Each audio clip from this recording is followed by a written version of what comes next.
राम का नाम और मोदी का काम, बीजेपी का चुनाव एजेंडा साफ। 17वीं लोकसभा के आखिरी सत्र के आखिरी दिन ये बात पूरी तरह साफ हो गई कि आम चुनाव में बीजेपी किस एजेंडे के साथ उतरने जा रही है। दोनों सदनों में जैसी चर्चा हुई और जो प्रस्ताव आए उससे साफ है कि बीजेपी राम के नाम और मोदी के काम के मुद्दे पर चुनाव लड़ने जा रही है। देश की 17वीं लोकसभा के सत्र के आखिरी दिन ये साफ हो गया कि लोकसभा चुनाव में सत्तारूढ़ बीजेपी राम का नाम और मोदी का काम के साथ मैदान में होगी। इस लोकसभा के आखिरी सत्र में जिस तरह चर्चाएं हुई और जो प्रस्ताव लाए गए उसमें सरकार ने अपना 5 साल का रिपोर्ट कार्ड भी देने की कोशिश के साथ ही भविष्य का सपना दिखाते हुए फिर से वापसी की उम्मीद जताई। इस लोकसभा में बीजेपी ने अपने बड़े चुनावी वादे पूरे किए और सत्र के आखिरी दिन अपने वादे पूरे करने का जिक्र कर संदेश देने की भी कोशिश की। पहले जहां बीजेपी वादों की बात करती थी, वहीं अब इसे मोदी का गारंटी का नाम दिया गया है। 17वीं लोकसभा ने बीजेपी के वादे से लेकर मोदी की गारंटी तक का सफर भी देखा। 17वीं लोकसभा के आखिरी सत्र में राष्ट्रपति अभिभाषण पर हुई चर्चा में सरकार ने अपना रिपोर्ट कार्ड दिया। 6 साल के काम गिनाए और राजनीतिक विरोधियों पर भी बरसे। ये पूरा सत्र एक तरह से चुनाव का एजेंडा सेट करता हुआ दिखा। प्रधानमंत्री नरेंद्र मोदी से लेकर बीजेपी सांसदों ने तक नई संसद बनने से लेकर नारी शक्ति वंदन अधिनियम तक और राम मंदिर बनने से लेकर 3 तलाक कानून और जम्मू कश्मीर से आर्टिकल 370 हटाने का कई बार और बार जिक्र किया।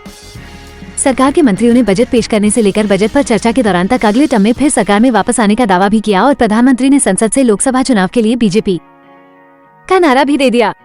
प्रधानमंत्री सहित सभी मंत्रियों ने 17वीं लोकसभा के आखिरी सत्र का इस्तेमाल विपक्षी दल कांग्रेस पर निशाना साधने और यूपीए के शासनकाल में देश की बुरी स्थिति और एनडीए के 10 साल के शासन में देश के विकास की तस्वीर दिखाने के लिए किया। राम मंदिर निर्माण को लेकर आखिर दिन प्रस्ताव लाकर देश को संदेश दे दिया कि मोदी के काम के साथ ही राम का नाम बीजेपी के पूरे लोकसभा चुनाव प्रचार पर छाया रहेगा। सत्र की समाप्ति पर लोकसभा स्पीकर ओम बिरला ने भी बताया कि किस तरह कई अहम बिल पास हुए। उन्होंने कहा कि पिछली 5 लोकसभा में सबसे ज्यादा 97% प्रोडक्टिविटी 17वीं लोकसभा की रही। महिलाओं की सक्रिय भागीदारी रही। नए संसद भवन में पहले दिन ही महिला आरक्षण बिल लाया गया।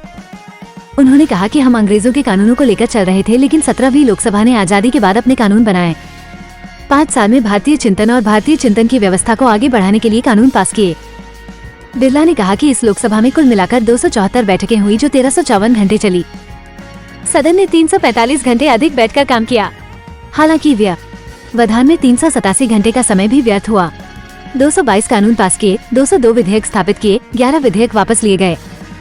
4663 तारांकित प्रश्न में से 1116 के मौखिक उत्तर दिए गए और 55,879 अतारांकित प्रश्न के लिखित जवाब दिए गए। 729 गैर सरकार विधेयक लाए। 5568 मामले 0 आवर में उठाए गए। 12 चर्चाएं आयोजित हुई।